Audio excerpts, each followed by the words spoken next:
so many people say, I'm doing everything right. I've got all the protocol, I'm checking off all the boxes of my mental gymnastics. Why isn't it working? I'm doing all the abundance practices. I'm ticking all the boxes and doing all the stuff. Why isn't it working? And it's because our body is not on board. Our energetics are not on board. And so the true empowerment for me is when we integrate the mind, the body, and the energetics, and we move all three in an embodied way to move towards that full emergence of ourself. Peace and riches blessings. I am Michael B. Beckwith, the host of Take Back Your Mind.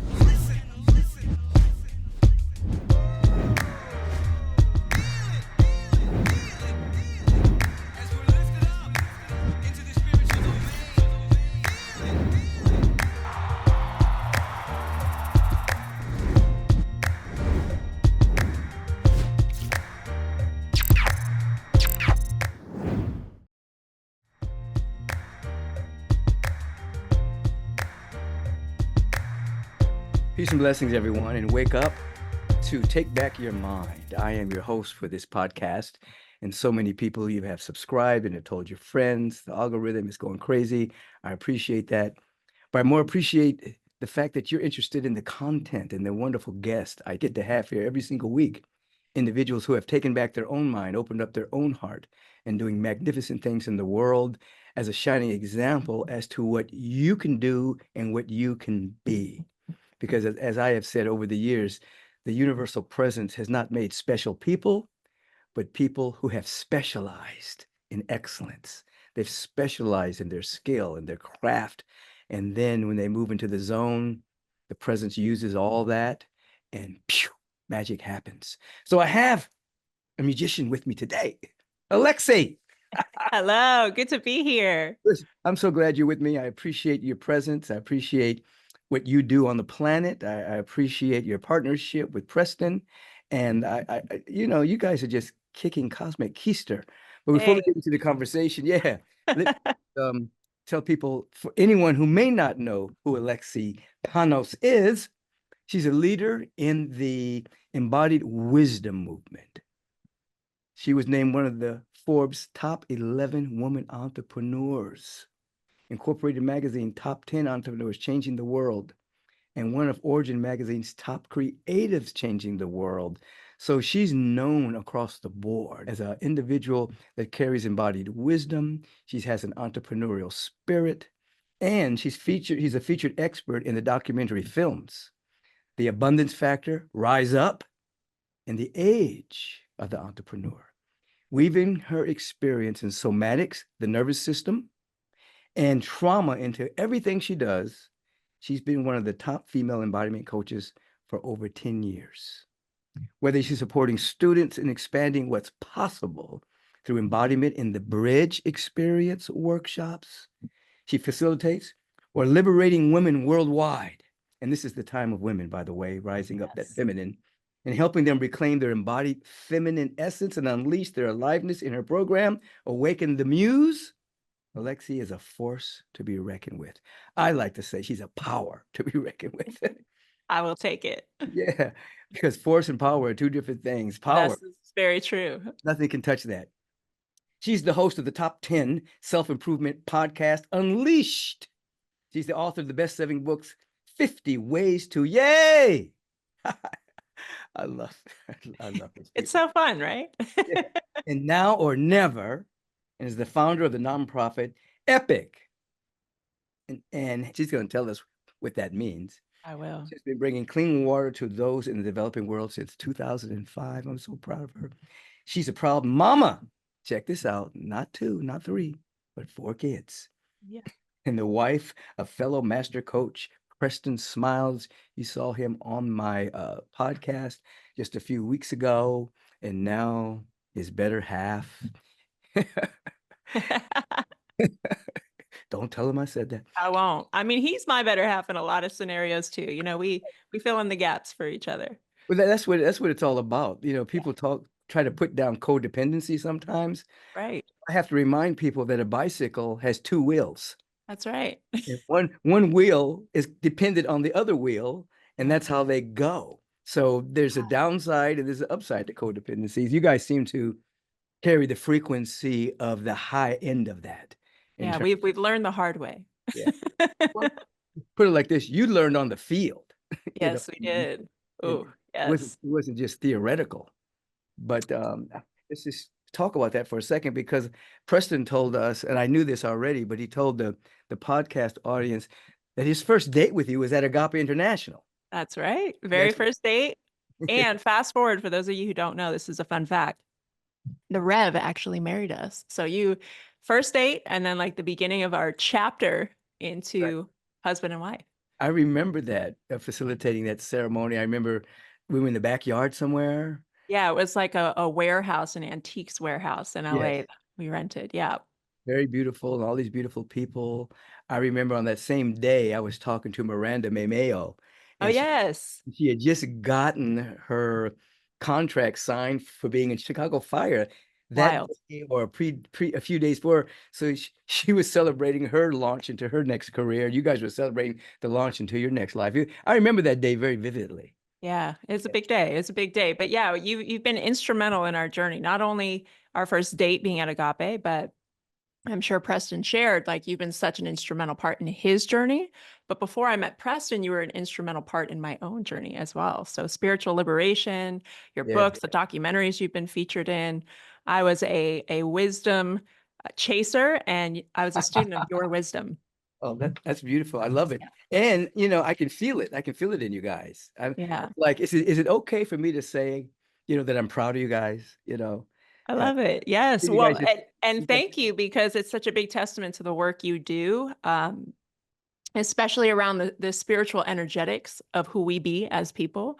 I yeah, think you opened up a portal for me that didn't quite exist in my mind, having had been in the personal development space since I was 16. But when I found you, it deepened and expanded the breadth of my work. So just super grateful. yeah. You're talking about an arc. People get into personal development and self-improvement, and then as they continue to go deeper in that, they have to bump into their soul. They have to Yes. bump into the presence, Yes. whatever name you want to call the presence, Yeah. Yeah. because that takes you to the awareness, as you guys are discovering and teaching, that who we are essentially as a spiritual being can't be improved. It just No. has to be expressed and activated. And that's like the next arc of unfoldment Yes. because self-improvement gives you really good tools, really good Yes. practices. And then you break through, you say, woo, there's way more to me than I even thought. No. That's it. That's it. I went so deep into the personal development and realized I was developing a person that was an identity that was based on wounds. And I'm like, wait, there's got to be more to this than that. And Yeah. then I found your work and some other work that just really opened up everything. And that spiritual movement really came in. Yeah. And then from that, I realized, oh, but I'm still in a body and I've got to reconnect to the body as well, which is what the embodied wisdom movement is all about, is bringing it back home to here. Yeah. What's here? Because this informs how we are a spiritual being having a human experience in a very human body. Right. That's one of my favorite words, embodied, Mm, because oftentimes people can go so unembodied yeah. that they blow their human incarnation. They don't realize that they have an incarnation for a purpose, Yeah.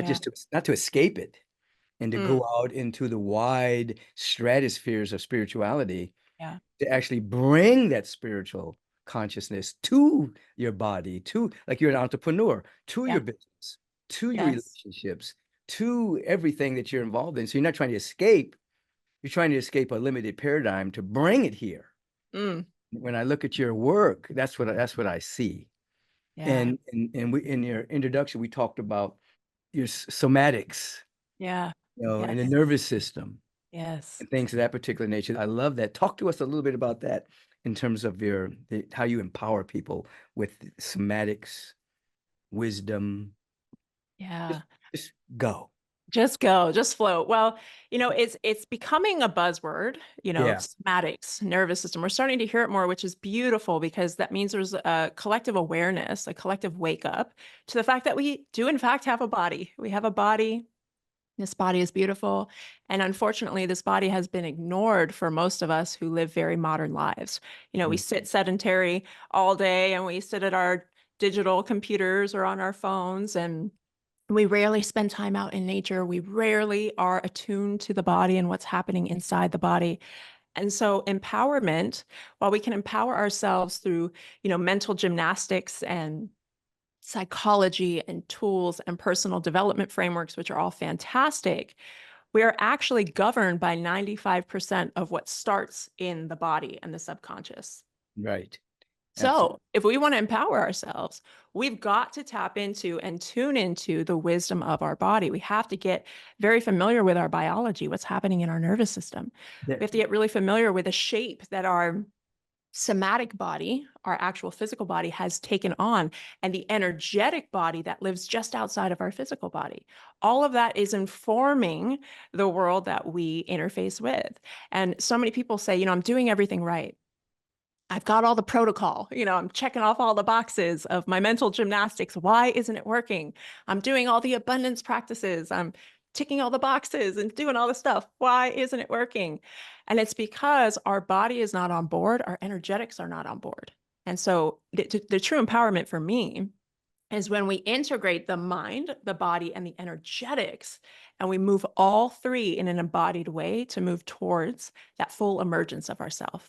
absolutely. And you're speaking something that's so important because the nervous system is often calibrated around worry or fear or not good enough, or like you mentioned, trauma. Yeah. And so when we actually work with the nervous system, and like I do a lot of breath work with Yeah, people, so good. so that they can actually recalibrate their nervous system so that, as you just said, when they're doing their affirmations, when they're doing their visualization, they're doing their visioning, doing all this other work, the body is not working against them, you know. That it's so important. It's so important. And a lot of people, this was myself for years, I had been coaching at this point already and a successful coach at that, but I didn't quite have the understanding of how our biology played a role. And Mhm. when I started learning about it and started working on my own somatic body and tuning in, I recognized that I was basically frozen in a trauma state, functional freeze, for about 6 years from a Mm. trauma I had gone through that I never processed, that I just worked my way through and said, stuff it in the back corners of my mind. I'll get over it. It's fine. Keep at it. Keep going to work. And what happened when I started to really heal that trauma, I recognized, oh, I can actually feel different on a day-to-day basis. Wait a second. I don't have to talk myself into feeling happy and living this amazing life. I can actually wake up feeling that way. Yeah. What a My mind was, concept. what a concept. And it's one of those things you don't know until you know it. Right. So what kind of somatic practices do you give people? So like you said, breath work is one of the easiest. It's free. Everyone has access to it. That is the simplest one. And I'll just give a quick one. Yeah. It's like the most basic thing that babies coming knowing how to do, and it's breathing into our physical center. Yeah. So wherever you're at right now, if you're watching this, if you're listening to this, just take a moment and scan your body and feel where your breath is.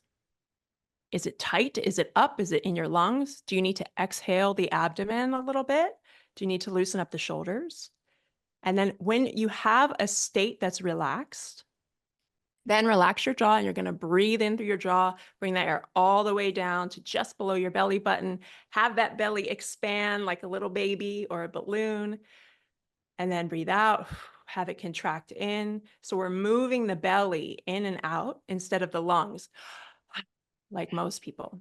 Yes. And what that does is, it's so simple, it's so easy, but most of us aren't breathing this way. And this is how we're naturally meant to be breathing as an animal, a mammal. This is our natural state of breath.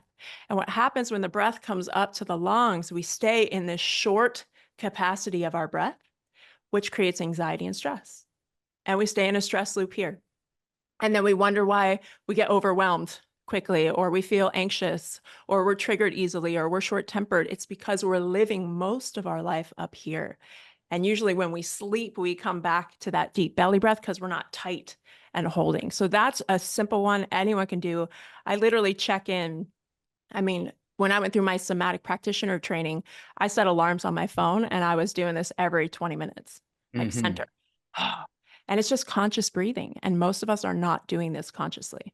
Absolutely. So in doing this type of breath and other breath exercises as well, Yep.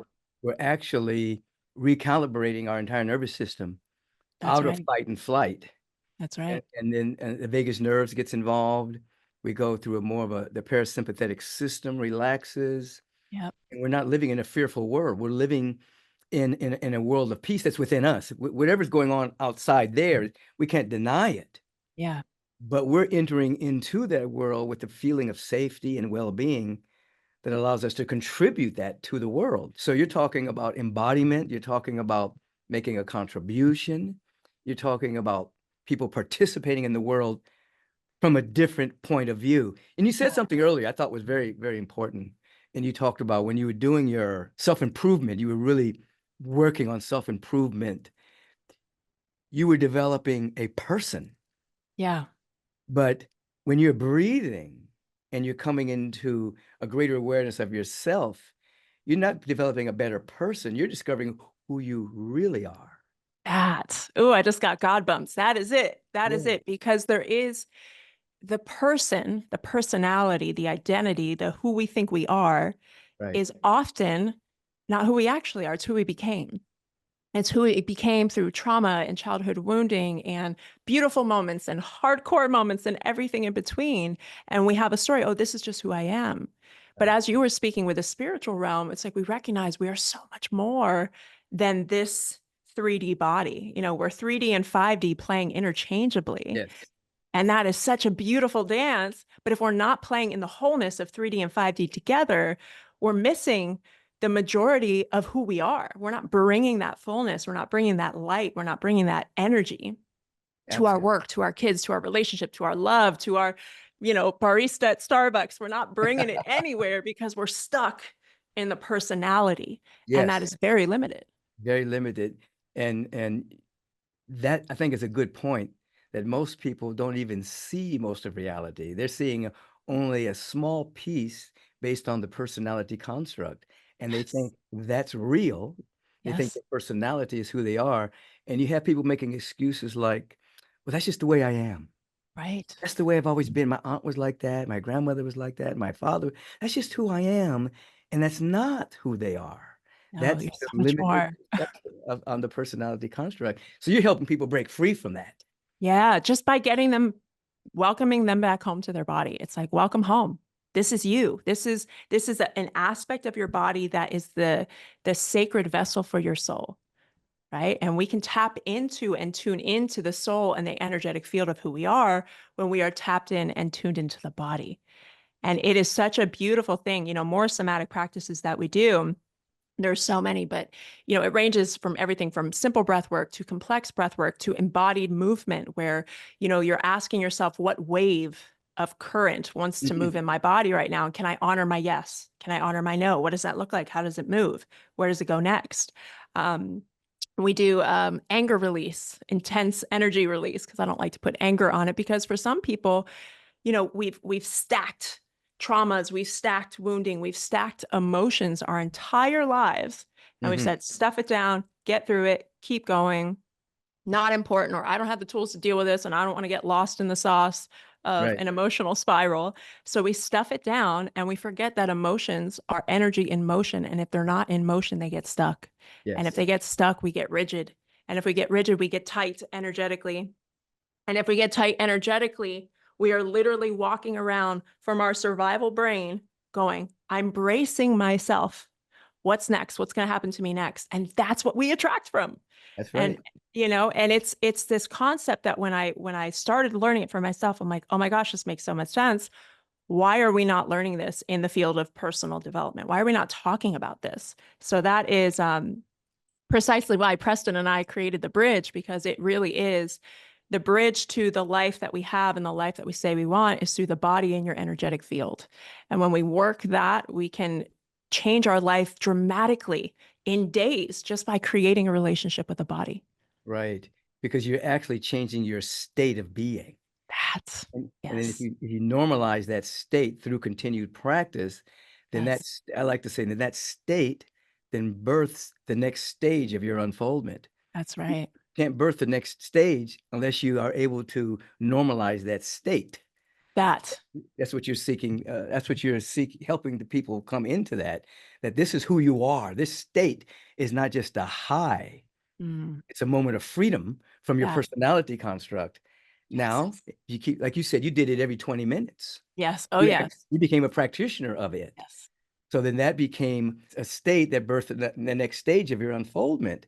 Mm, And you guys are good examples of practicing what you preach, so to speak. You know yeah, what I mean? You actually do that. You actually we do that do. work. So it's not just Yeah. academics, this is what you should do, Yeah. this is And the learning in science. the fire, learning Yeah, in the fire. We have a very big, juicy, full, beautiful life. We've got a real estate portfolio that we manage. We've got, investments that we manage. We've got 4 kids that, at one point we had 4 kids under 4. Like I our know. house was I crazy. remember when that was happening. I was praying for you guys. I I know. just became aware of it. I mean, when you gave birth, you know what I mean? Yes. It was like, okay, they're going into the intense seminar now. They were Ooh, already in an intense workshop when they got married. You that's add right. kids, it becomes a seminar. When you get 4 kids, that's an intensive. That's right. It's the I advanced said, level dojo that we went I into. said, they're getting ready to go through it now. I gotta give them some juju here. That's right. And then on top of that, we run our businesses together. We also have solo businesses, but I mean, we run workshops around the world together. We're writing books together. We're leading together. We're co-creating together. So we hold a lot, but the only reason we're able to hold that is because we have become practitioners, as you say, of building our capacity. Right. We expand a little bit. New baseline, new normal. Ooh, let's Yes. settle into this. Let's Yes. integrate. Yes. This feels good. This feels juicy. Okay. More expansion because we live in an ever expanding universe. And what makes us think that we're different than that, right? So we always have the capacity to expand, but only if we're in the practice of expanding. And I think that's what a lot of people miss is if you're stuck in these rigid patterns and you're not doing the work to expand your capacity, you just might miss all of who you are. And I don't know about you, but I'm here for all of it. Yeah. And one of the most painful experiences that a human being can have is not changing, That, staying the same their entire life. That's yes, painful. So when you painful. talk about constantly expanding, the same way that the multidimensional universe is constantly expanding, we are to replicate that. We That's are right. to represent that. Yes, So we're yes. constantly asking ourselves every single, not just on a New Year's resolution frequency, but as a way Mm-mm. of life, Yeah, how am I growing? Where can I grow? What's my next level? And it's not like addiction, it's no. not that. It's more like you just enjoy that you're becoming more yourself. Mhm. Yeah. That brings to light something that I think is really imperative. That was a hard lesson that I learned is, and I think a lot of people have this dis-ease that we place success and even purpose in Mhm. what we achieve. Once I make this money, once I have this in my bank account, once I get married to this person and have these kids and X, Y, and Z, once I'm recognized or have a bigger social media following, then I'll feel. But we do that because we're disembodied, because we're not in our wholeness, our integrated wholeness. When we're in that integrated state of wholeness, the purpose and success shifts from external to who am I becoming in this process of unfolding and evolution and emergence? And it's such a different game. And it's a game that you can't lose. I've been in the depths. P and I went through a really hardcore moment where we checked in and said, hey, do we still want this marriage? This is Mhm. about 3 years ago. And we Mhm. had to bring all the ugly stuff to the surface. We had to talk about it, look at our patterns, do all the things. And if I based my success on the status of our relationship at that point, I would Right. have felt like a failure. Right. But I put my success and purpose in who I was becoming as a person, as a woman, as a being in that moment. And I felt so successful because I was like, I am so proud of how I'm showing up right now. I Right. am winning. Even Right. though this is hard and it sucks, I'm Right. winning. What you just described, you described two things. One, I always say that every quote unquote successful marriage is basically a series of divorce and remarriage. Yes, Because you're divorcing who you used to be and what used to be your vision and who you thought you were at that time. And truth. then when that person dies, then you have to say, okay, do we still want to be together? Because we're Yeah. different now. We're different than when we were 18 or 20 or 25 or 30, whatever. Yeah. And then you remarry at a higher level. That. And I know in the Native American tradition, one of the governments in the Native American tradition, they have a practice where every 7 years they check in with each other to I see, love that. do we still want to do this journey together? Or we just want to be friends now or change the relationship?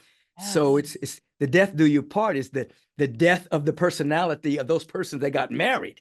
Oh God, can we make that mandatory?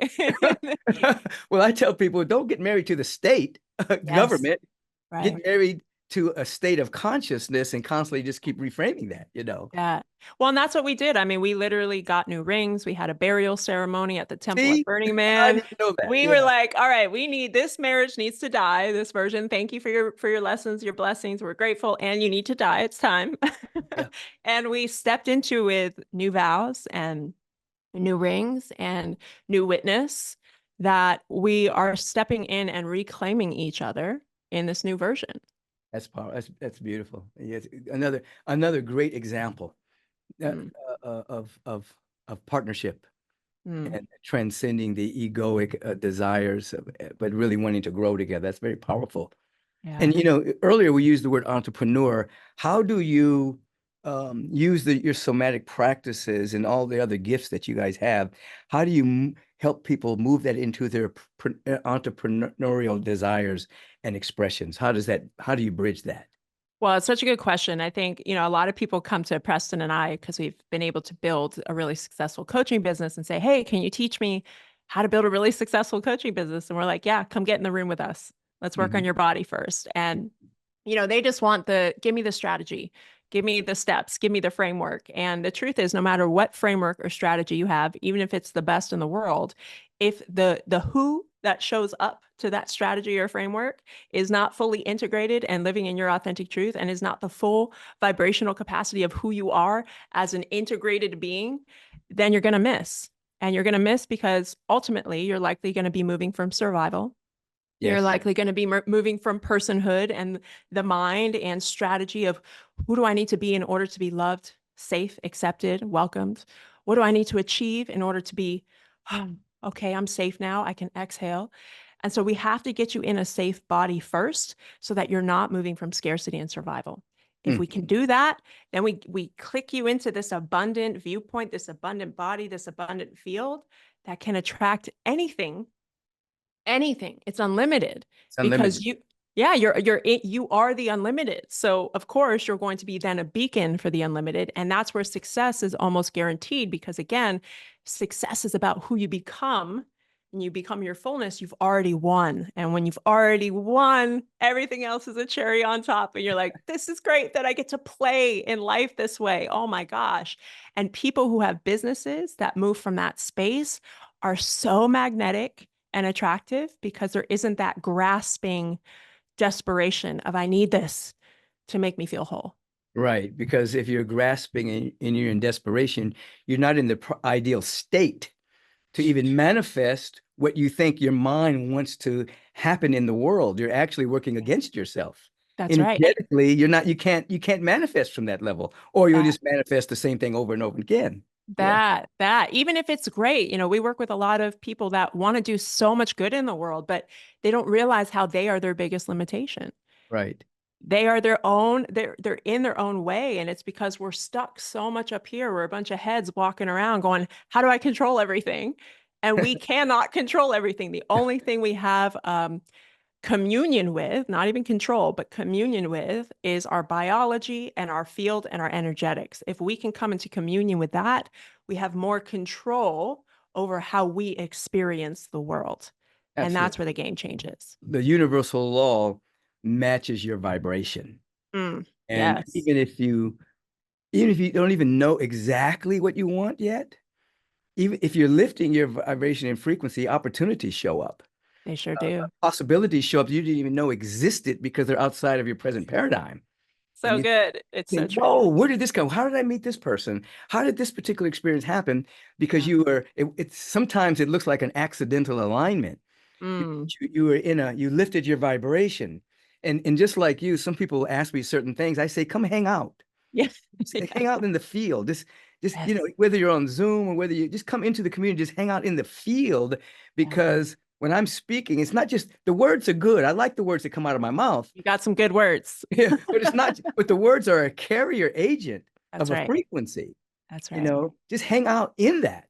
And Yes. then if you stabilize that through spiritual practice, then what your surface mind calls a miracle will happen. It's like, how did that happen? How did I meet that person? How did this business arrangement work out so beautifully?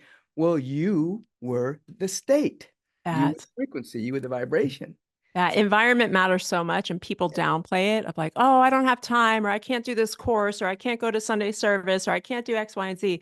And we make up all these excuses that I'm sure are legitimate, right? Yeah, we're busy. We're all Right. busy. Absolutely. And environment matters. If I plant a seed in soil that has no nutrients and I don't water it and I don't give it sunlight and I don't give it any attention or love, good luck.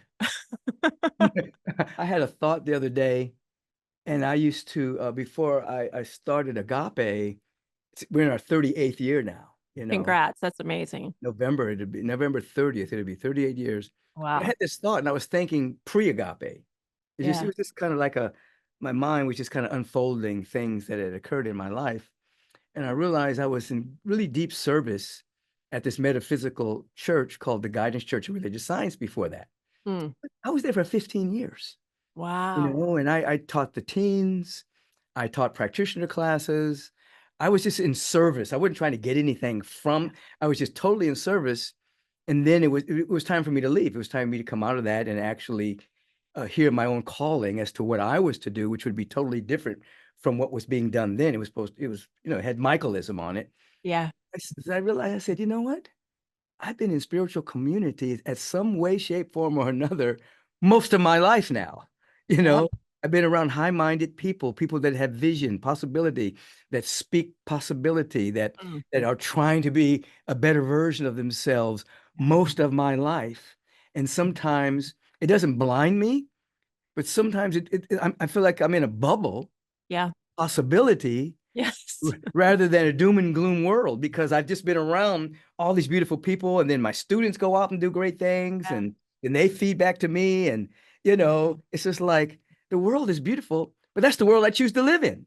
And that conscious choice is what I really want to presence, because a lot of people will hear that and they'll say, well, oh, that's easy. You're in LA and there's a community there. And listen, we live in the digital age. You can get into a community online at any given moment, at any time of day. You can find your people. But the question is, are you ready for what that entails? Right. Because a lot of people, I think they like the idea. We were talking about they want the fruits of enlightenment, but they don't want And I enlightenment. They want don't want like the enlightenment. work. And so we want the fruits of a conscious community, but we don't want to get conscious about ourselves. We Right. want the fruits of, abundant living and people with abundant mindset and possibility, but we don't want the responsibility of having to give up our comforts that Right. we live in. Right. And so I think there's a lot of people that, radical honesty with a self to me has been the biggest game changer in my life. It's like when I choose to stop BSing myself and Mhm. convincing myself that whatever story I'm telling myself is true and I'm justified in it, that's when my life changes, because that's when possibility opens up. It's like, okay, actually, maybe there is something here that I'm not willing to see. Absolutely. We used to have T-shirts at Agape. I created this statement years ago that said, the roots, then the fruits. Yes, so And it had, good. and it had roots. The roots were going into the soil, and it said Yeah. meditation, affirmative prayer, uh, Yes. conscious breathing, sacred Yes. service, generosity. These are all the fruits. And then Mm. it had the root. Then it had, excuse me, those were the roots, and then Yeah. it had the fruits: abundance, joy, Yes. happiness. Yeah. Beauty, compassion, right relations. And as we were just saying, people want the fruits, but don't necessarily want to dig the roots. Right. Like, can't I just watch Netflix and get all of that? Can't I just get that and Yeah. No, you got drinking to. every day and eat my And food? the other T-shirt said, "Do the work. You have to do the work." Yeah. Yeah. And later Yeah. on, I changed it to work play, because you have to be in the spirit of play while you're doing the work, which is what you guys do so well in your particular workshops. You know what I mean? Yes. It has the frequency of play It sure in the does. work that you're doing. It sure So that, does. We call our workshop the Burning Man of the self-development community because we infuse so much play and so much yeah, outrageousness, yeah, because the point is to get us out of our comfort, to get us out of our conditioned mind and get our body into the state of, I don't know this. This is unpredictable for me. right, right. Because when we're in that state, that's when change can happen. That's when we can see your nervous system strategies, your adaptive strategies. Then we can start to work with it and expand that capacity. So play is a fundamental part of the work we do. And some people, if they're not familiar with our work, they come into our workshops and first couple hours they're like, what's happening This here? is not serious. This is not, they're not giving me a lecture. Yeah. We're like, listen, this isn't like a note-taking seminar. You are the workshop. Welcome to your work. Let's go. Absolutely. That's why I infuse like dancing, and even in Yes. Sunday services, I was like, dance, Yes. Rev, get up and dance, shake your body like nobody's Yes. moving, Yes. shout something about what your possibility is, you know. Yes. Absolutely. It was years ago I created a word called plevolving. Play evolve, evolve while you're playing. I Yeah. love it. You have the best words. Sometimes I look them up after service. I'd be like, wait, was that really a word or is that like a rev word? I, I need to know for myself. I know they're going to put a little dictionary, the metaphysical dictionary together with the words that come out of my mouth. They sometimes they just come out. I said, oh, Yeah. that's pretty good. That's pretty good. I like that You're like, because I'm going to use that again. the English language is beautiful, but sometimes it's not big enough to contain the energy that what's coming out of us. 100%. We have to create our own words, or we have to change the meaning of the words that are coming out. Yes. And So true. talk a minute about we use the word trauma, Yeah. and I know you went through your practices to move through your trauma personally. Yeah. And so tell us a little bit about that chapter of your life. Yeah. So I think first it's important to define trauma because, again, Yeah. this is a buzzword now. And I think a lot of people instantly take themselves off and they're like, I don't have trauma because I had a quote unquote good childhood. And, trauma as it's defined socially, I think is incorrect because we think of it as big T trauma, like war, divorce of parents, sexual assault or rape, things of that nature. However, there's little t traumas too, and trauma can be defined as an overwhelming event, an event where your system went into overwhelm and didn't feel safe. Too much, too fast, too soon. So whenever you experience that, your body goes into a traumatic state. Your amygdala, that survival part of your brain, clicks on and is going, okay, I either need to fight my way out of this, freeze, Mhm. appease and try and fix it or get close to whoever to be safe, or get out of here and run. And so Mhm. when that happens and we don't process it, we can get stuck in that. And that's when trauma occurs. So my traumas, I've had a lot of little t traumas, a couple big T traumas. One of my biggest traumas of my life was at 20 years old, I was raped and sexually assaulted in New York City. And I Mm. just moved to New York a few years prior. I was hustling and trying to make it in the entertainment business at the time and working 3 jobs. And it happened during like my little break between jobs. And I was so like in this mode of just go, go, go. I've got to be successful that it happened. I went home, I showered, and I went straight to work so I wasn't late. And I stuffed it down and never thought about it again until Mm. 6 years later when I was like, oh my gosh, That why happened. can't I feel Right. You that? shut everything down to protect yourself. The defense That. mechanisms came up so that you could survive, but Yes. you didn't embrace the experience. You didn't say, this is not right. What happened? Or whatever questions you needed to I ask. didn't even give any energy to You it. It shut was it like, down. nope. Yeah, Yeah. shut it down. And here's the crazy thing. From the outside looking in, I was killing it. Like I was a budding musician. I was signed to a major label. I was hosting a television show. I was working at like the top place in New York City in a service job. I was buying my first place in New York City, an apartment. Like I was crushing it from the outside. Mhm. And a lot of people that are crushing it on the outside and really successful, oftentimes we're doing that as a distraction of what's really going on in our emotional landscape. And, not everyone, but a lot. I've worked with a lot of successful people, and it's alarming how many successful people have built their success as almost a distraction to get away from what's actually happening in their life. And Or, so or, I or as an anesthesia to the, totally, yeah, totally like numb it out. yeah. And, some people numb with pornography and drugs and food and exercise, and I numbed with work. I was like, cool, I'm just going to be the most successful human on the planet. Great. Let's handle that. But it's interesting because I was working in my nonprofit at the time, and we were working overseas in Tanzania, and I have a partner in my nonprofit, and we had just provided this local village water. We did some developmental work at the school. We created a whole piping system. We created a women's small entrepreneurship group. We just did all this like loving on this community. And this one woman, Zamda, was speaking to us and holding our hands and speaking to us in Swahili. And we understood some Swahili, but not all of it. But it was the energetics. There was so much gratitude. She was pouring into us and just praising God and thanking the Lord. And oh my, like you could feel it, but I couldn't feel it. Like my brain's like, I know I'm supposed to feel something here, but I can't feel it. I'm looking at my partner. She's tearing up and crying. And I'm like, why am I not crying? Like, what's wrong with me? Wow. And I understood this as a beautiful moment. But that moment, I remember I journaled after that day, and I was like, why couldn't I feel that? Like, am I that guarded? And it was almost a shock because I had this idea of myself that I'm not guarded. I'm open. I'm friends with so many people. I'm da da da. But that moment was my reality gut check of if I can't feel that, Right. there's something off. And I started doing some cognitive behavioral therapy. I started doing some trauma work and started realizing, oh, there's a lot here. Like I basically got stuck in a freeze pattern. And I'm in functional freeze. I'm just going, and I don't want to stop, because if I stop long enough, I'm going to have to actually face off with one of the most painful moments of my adult life.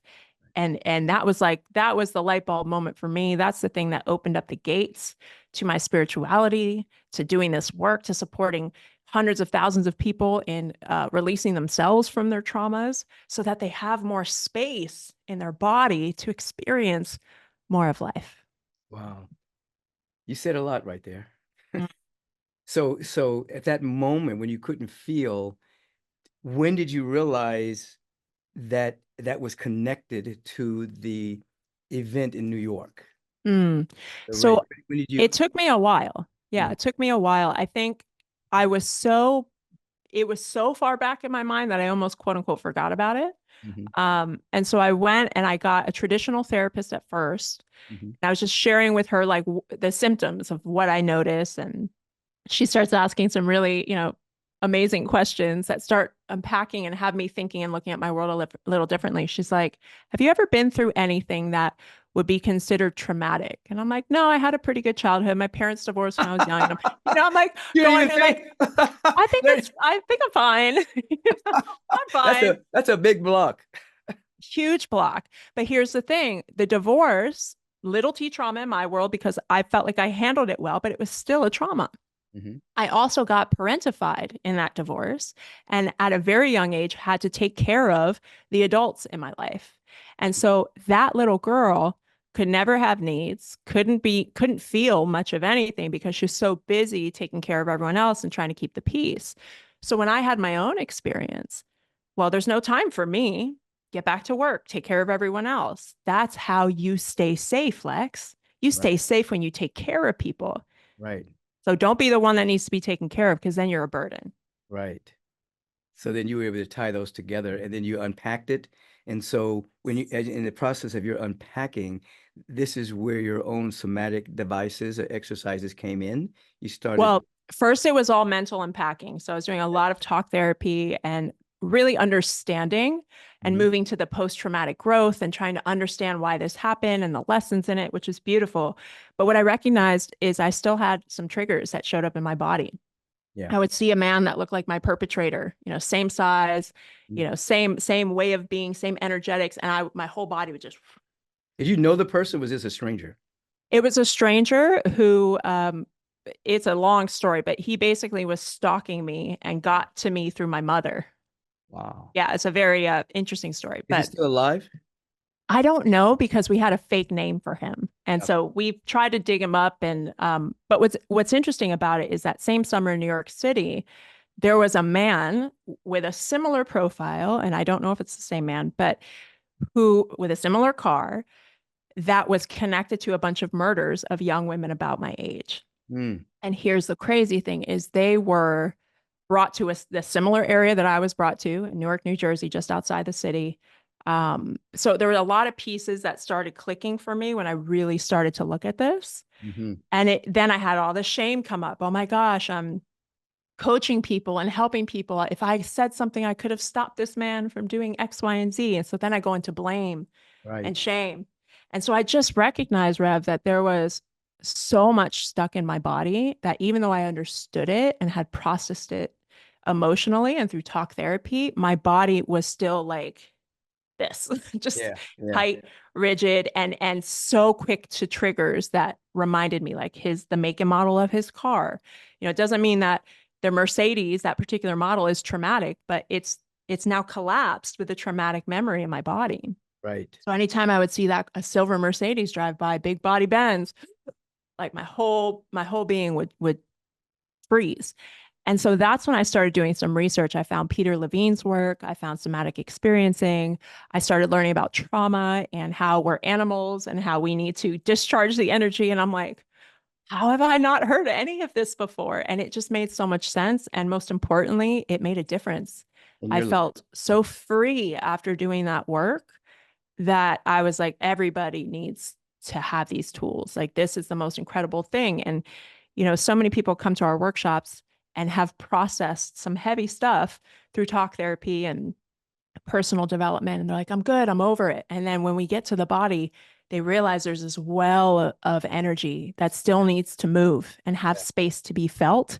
Yeah. And when it's felt and released in safe community, oh, that repatterning is so powerful because the body goes, oh, it is safe to exhale. And right in that moment, we create a new pattern of safety in the nervous system that can last for ages because your body goes, oh, I can be held in this. Yes. I can be seen in this. Yes. Yes. You've done such great work on yourself that you're touching so many people. Mm. Yeah. You reminded me, I can remember, before I established Agape, I did one-on-one spiritual therapy with people. I saw 6, 7 people, sometimes 8, every single day, 6 days a week. Wow. And at a certain point, back in those days, we called it rebirthing. Mm. Breath work was called rebirthing, the connected breath, Yes. and it was different kinds of breath. Uh, Yeah. one to heal the trauma in the body, or have you become bigger than it, or we had a breath to go into different dimensions of reality and things of that Yep. particular nature. But I can Yes. remember doing that back in the late 70s, early 80s, and I was deemed kind of weird.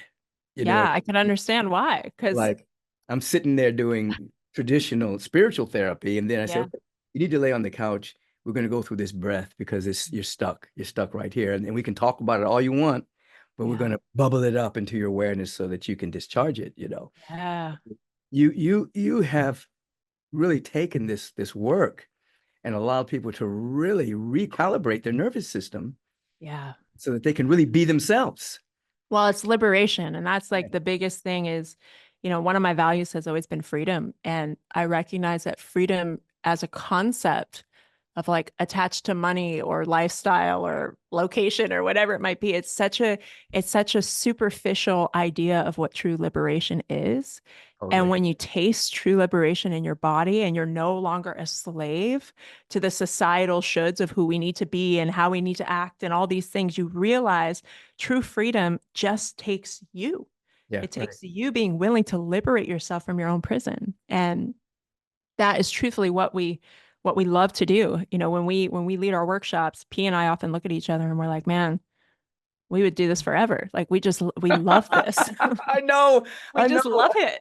I know what you're saying. I Oh, feel, it's the I feel, best. I feel the same way. It's like Yes. I've been doing this over 40 years, 38 at Agape, but even before Agape, I was teaching Right. at workshops and seminars and things. And it's like, I feel like I'm just getting started. I feel like Yes. I'm seeing a lot of my colleagues that are just a little bit older than me who are retiring. And I'm Yeah. thinking, retiring from what do you, I asked a friend of mine who had been in the ministry teaching for a while, and he's retiring. And I said, okay, what you gonna do now? And he Yeah. said, I'm gonna go to the beach and drink Mai Tais. I thought he was joking. I said, really? Right. So with all this wisdom you have in you and all Right. this knowledge that you've had from teaching all these people, you're gonna go to the beach and do, you mean you're gonna do that for like a summer or A week, rest, maybe? and just have a vacation, but then you're gonna do you're gonna do workshops, you're gonna write books, you're Right. gonna do something. He said, no, I'm just gonna I'm gonna check it out to see if he woke out of that slumber. I was gonna say, give him 6 months. Yeah. We'll see. But the point being, you know, you're alive doing this work. That and And aliveness. yeah, Aliveness is it's the lifeblood of why yeah, we're here, to yeah, experience that life force energy coming through us, going, oh yes, oh my gosh, this is life. So many people are living, but they're not alive. They're, they're, absolutely. they're doing the thing. They're going to work. And I do the thing. I do the things too. I go to work. I Yeah, change diapers. I do the things, but yeah, through aliveness. yeah. I used Oh to my joke. gosh. I used to joke around and say, like the guy in Sixth Sense, I see dead people. Yeah. Yes. they're, Yes. they're they're caught up in, like you just said. I think it's a very important point to reiterate. It's like people are waiting for something out there to change before they can be happy or have a semblance of joy or peace. And That, that's putting the cart before the horse. that, Actually have to have that state first. that. Gratitude, Yes. thanksgiving, appreciation, a deep sense of joy. Mm. Then as you maintain that state, even when it's hard, we're not saying this is easy. No, this It is is not easy. hard. When you were trying to pay your rent, when your Uh, body temple is hurting, yeah. when you've been abandoned by somebody, that Mm. it's not fun. No. But you work to shift the state, Mm. stabilize it to the best of your ability. Then the external world starts to change. It's not the other way around. Because That. as you've indicated, we know a lot of people who have the external stuff. Yep. They got the house, they got the car, they got the money, they got the fame, they got the stuff. And inside, they are not happy. That's right. And so we know that. So even though we tell people that, they'll say, well, let me just get the money first. Let me just try. Let me just see. Let me see if I can be happy if I get the money. Yeah, give me 1 million first, and then I'll check in with you. Check. No, just But do. it's so true. It's so true. There's something I like to say, whether you believe in prayer or not. I know you do because it's such a big part of your work. Yeah, But, a lot of people are praying for versus right. praying from. And it's such a Absolutely. subtle shift. Speaking But my when we language, pray babe. from, Yeah, oh, that vibration, it's like I am the beacon that is calling forth that which I desire. I'm the beacon that is putting that out to say, yes, I welcome you. I receive you. I am already it. So yes, and more, please. Versus, absolutely. hey, can I have some of that? No, Can I no. get some of that? Because that means you're telling the universe you don't have it. So That's you right. you have to pray from the vibration and the frequency to the best of your ability. Mm, Then yes. that gets magnified. And so Yes. prayer is Yeah. not begging and beseeching. It is moving into a realization that you already have it. Mm, Whew. mm. The hardest time to do that is when you're in a low moment in life. Yeah. And, people always ask, well, how do I do that if, I can't pay my rent, if my partner just broke up with me or so and so cheated? How am I supposed to be a vibrational match for love? And that's when we have to move whatever energy in our body, sadness, anger, Mhm, mhm, mhm, frustration, we have to move that. mhm. We actually have to put that energy in motion and let the wave do the wave thing Yes, responsibly. yes, Caveat, keyword responsibly. And you yes, can do that without words, right? So another somatic practice is let that intense energy out just by sound and movement, sound and yes, movement, sound and movement, breath, sound and movement, sound and movement, sound and movement, breath, yes, until there's nothing left. And then once your yes, channel is clear, yes, then you tune in. Who yes, am I really? Who am yes, beyond this circumstance, beyond this person, beyond this number in my bank account, who am I really? And then you tune in. And because you're a practitioner and you have a practice of tuning into your field through your body, through your integrated self, you go, let me tune in. Let me go to my practices. Let me be the person I know I am in my fullness. And then you pray from. So absolutely. that's what we need. A lot of people say, well, how do I jump from I'm in the dumps to praying from my highest? Well, you have to allow your humanness to move. Give it space. Yeah. I call it a quantum leap. You're going from one state to another without a ladder. The ladder is your practice. Yes. The ladder is your practice. Yes. I remember when George Floyd was murdered, and I Mm, had the congregation stand up and groan and moan and then shout, Yes. and I had the drummers playing and just Oh, shout, just, I know you guys are pissed. I know you're angry. yes. I know it. I know it. And you're trying to be all spiritual and everything. You know, Right. you're angry. Just let it out. That. And then after the letting it out, then we prayed. That. Then we asked, how can we be of service? What is our next move? What is That. the next step we're to take to make peace on the earth or to eliminate racism or whatever the case may be, but just get it out. And Because otherwise we're moving from a tight, repressed survival state where we're just recycling these really dense energies and we're wondering why we feel so dense and stressed out all the time. It's like, well, we're stuck in it and we're right, cycling it and it can't go anywhere. So when we right, let it move, we have that space somatically to go, okay, I'm out of survival brain.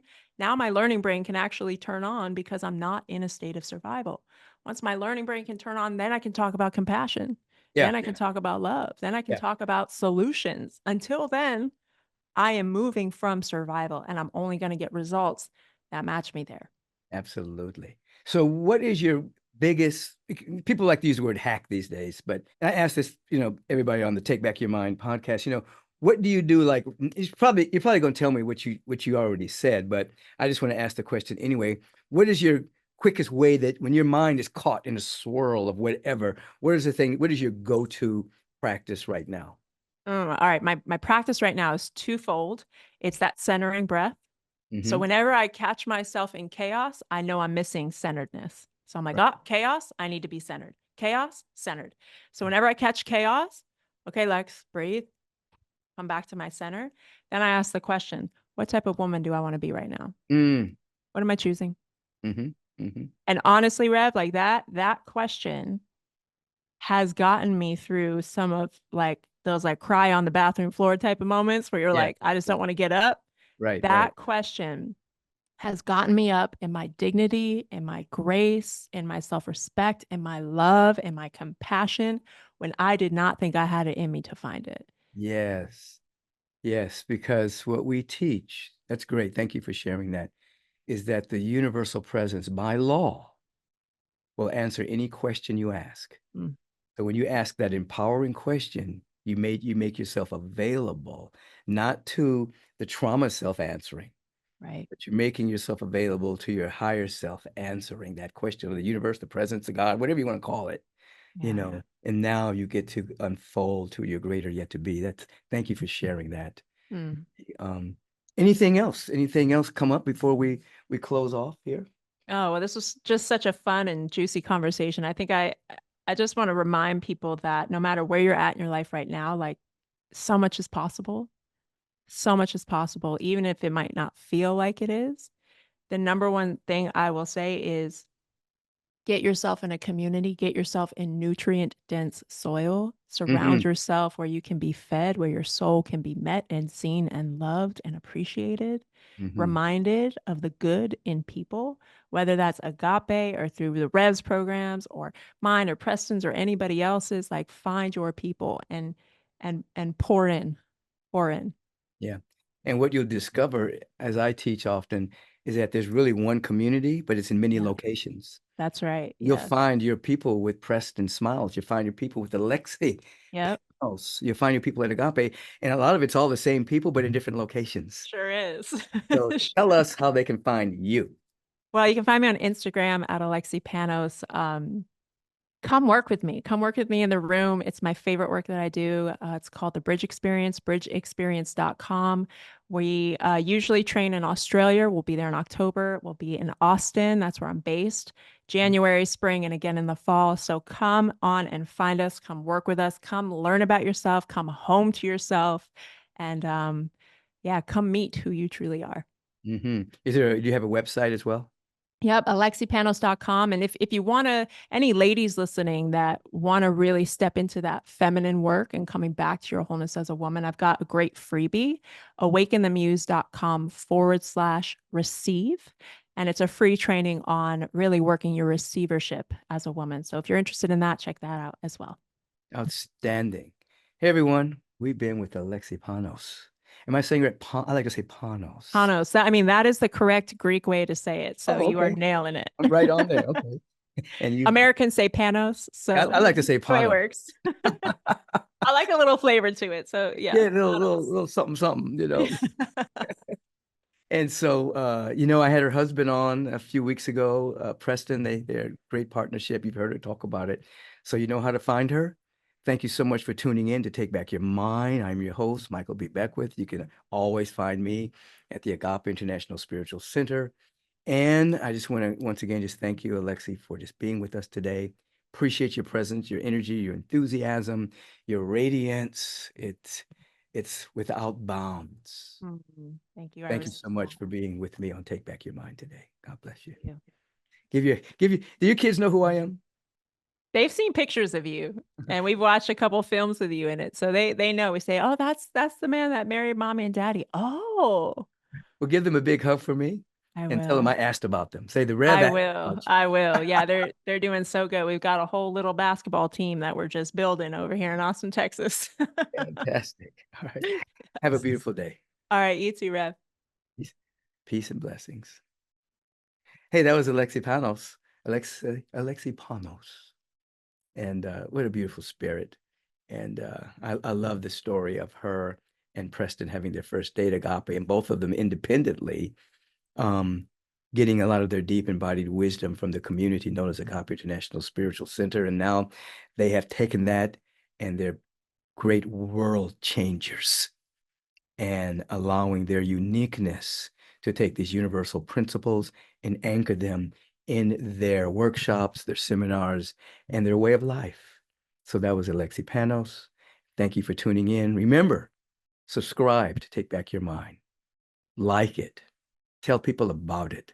We're a part of many, many teachers that are building a movement of energy about what's possible on this planet, what's possible for our human incarnations. And since you've tuned in, you're a part of that family. Have a rich and a beautiful blessing. Day, afternoon, evening, no, life. Have a beautiful life. Peace and blessings.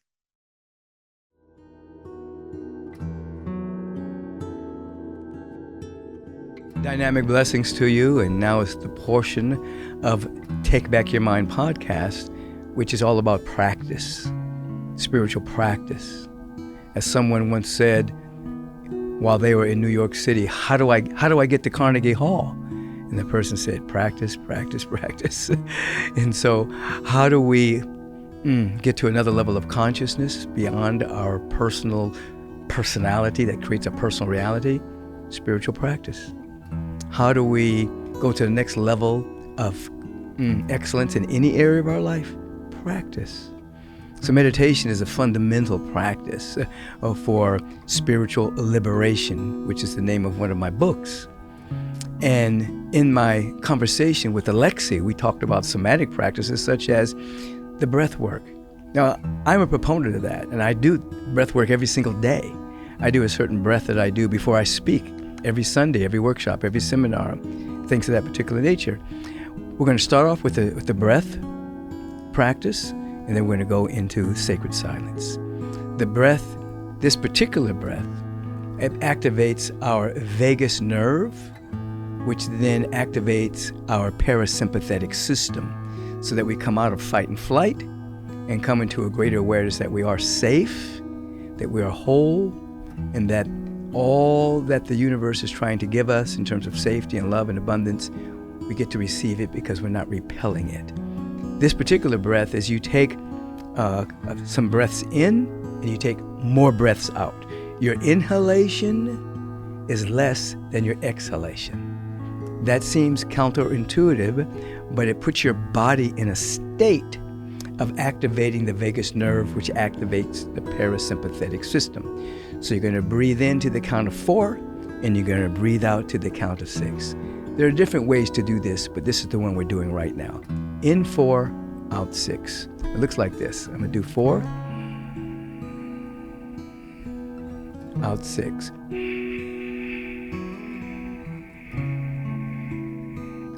We're going to do that a few times and then go into the silence, okay? Close your outer eye, have your back erect without being rigid.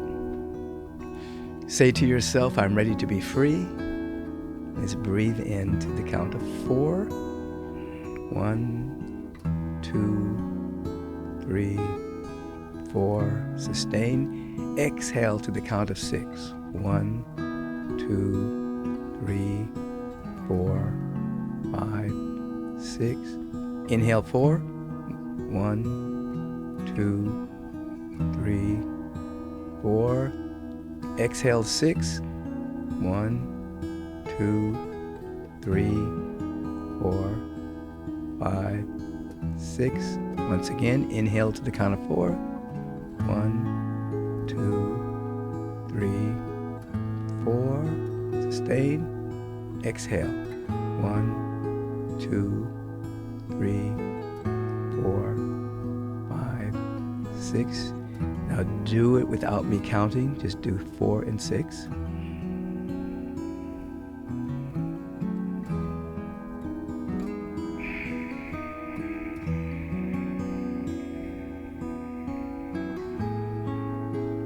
Now, do not do anything to the breath. Just let your breath find its own rhythm. And you just watch the breath. You witness the body breathing. That breath is happening presently. You are in the present, which is a doorway to the eternal now.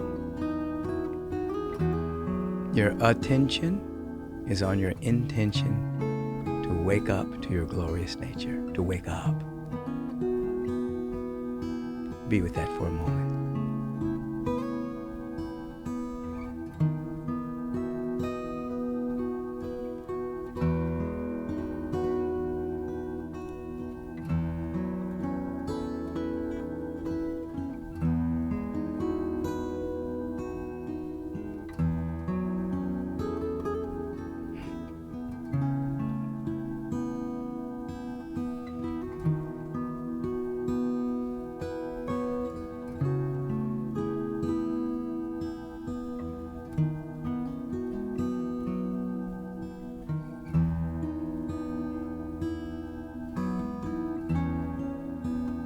Another few seconds, witnessing the breath, simultaneously witnessing and feeling your intention of enlightenment, your intention to wake up to who you are, what you are.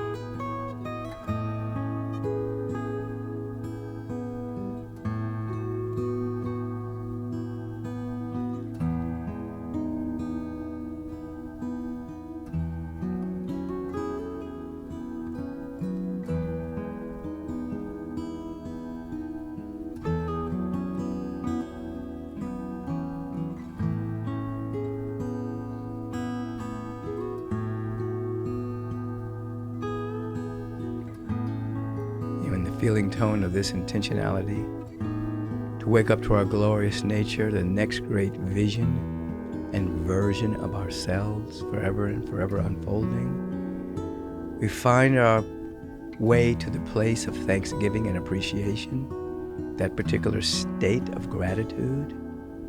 In this moment of gratitude, we just give thanks for all of the blessings being poured upon us right now, through us and as we feel that all of our needs are met, and that feeling is now showing up in the manifest world as all needs met. It's happening now, and so it is. Amen.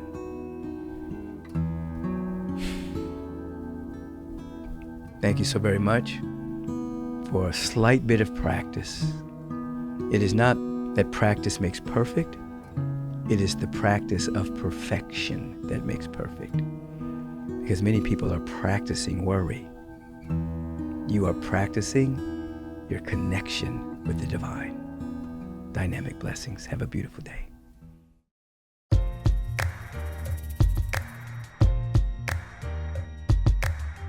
Peace and blessings. I truly hope that you are enjoying Take Back Your Mind podcast. The Take Back Your Mind podcast is sponsored primarily by the Agape International Spiritual Center. In other words, everything that you see in terms of the staff that puts this together, the editing, the equipment. All of this is sponsored by our Agape International Spiritual Center. So if you are enjoying the podcast, I'm inviting you to support the sponsor. Support Agape. Simply go to agapelive.com and make a donation. And say in the donation that you are supporting the podcast. It allows us to keep broadcasting. It allows us to keep putting these magnificent moments together with these wonderful people that I get to interview. We keep having the possibility of updating the equipment that's necessary and providing the wonderful content that many of you are writing in and saying, I really love the podcast. Support the podcast. Support the sponsor. Agape International Spiritual Center. agapelive.com. You can also text to donate. You can text the word give to 424-321-6243 and put podcast so that we know that you're really supporting this wonderful podcast. Our secondary sponsor is AdaptoZen, ADAPTOZEN. This is my superfood greens. It's nutritionally dense because I teach spirit, mind, and body. We want our body temples to be healthy. So one of the products is my superfood greens. You can go to NutraRise.com.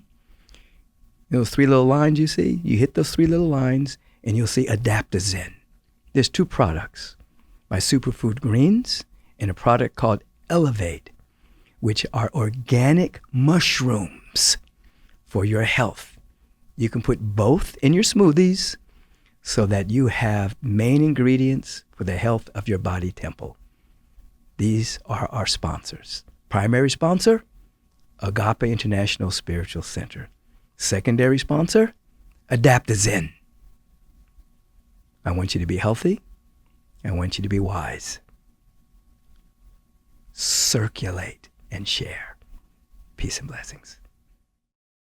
Your time is very valuable, so I want to thank you for lending us your ear and participating in taking back your mind. If you want to submit a question for the question of the week, please submit it to podcast@michaelbeckwith.com.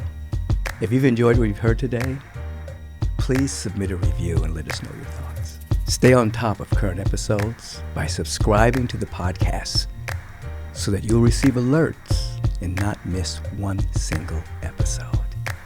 And feel free to share this podcast with all of your friends and family. And until we meet again, take back your mind and you will take back your life.